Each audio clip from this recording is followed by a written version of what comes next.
আগতে কি হৈছে বুঝা ক আকৌ ওনারে দে পয়সা আনি দিবা লাগে বাইজার গলার ফেলাই দেউতাই ক্ষতি করে না আমার পয়সা আবার সেখানে সদায় আনি দিবা লাগে সদায় না তুই এটা সব পিছে কথা এটা সব পিছে কথা বলে বিয়া করতে গাড়ি দে বুঝিনা নিয়ে তাই ঘরত যাব কিবা করব কত পাই দিন তাই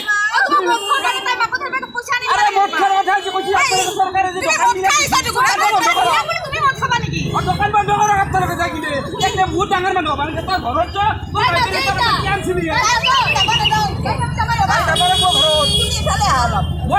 আপনি কোনি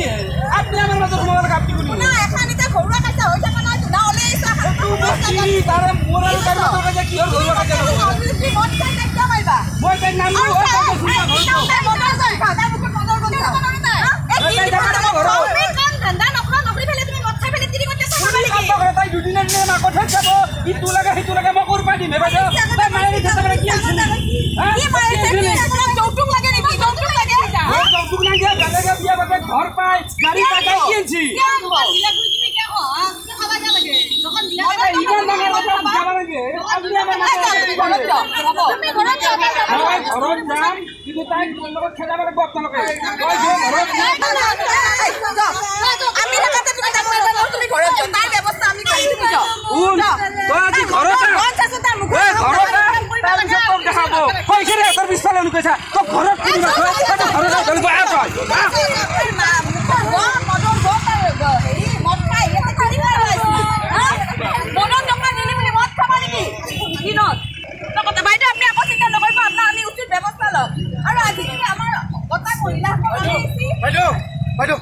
মোক এটা সহায় কৰিব নেকি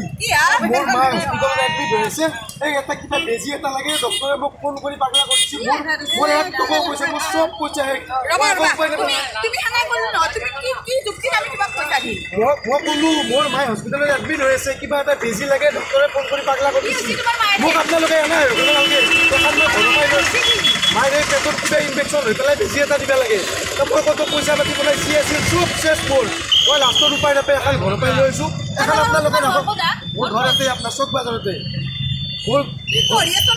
মই পঢ়ি আছোঁ কিন্তু উপায় নাই ঘৰত কোনেও নাই মা আৰু ময়ে আৰু কোনেও নাই চব পইচা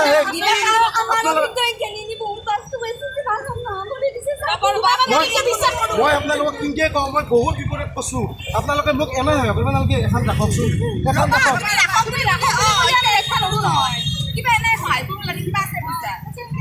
মই গোটেই মস্ত বিপদত ফচোঁ এইফালে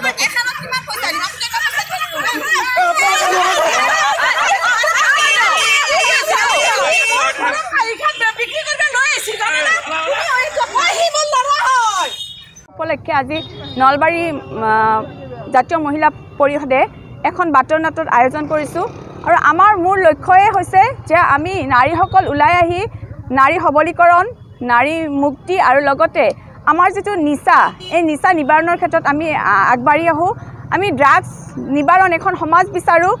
মদ যাতে বন্ধ হয় মদ আৰু ড্ৰাগছৰ পৰা আমাক এখন নিকামুক্ত সমাজ লাগে আৰু তাৰ কাৰণে আমি আজি সকলো মহিলা ওলাই আহি এখন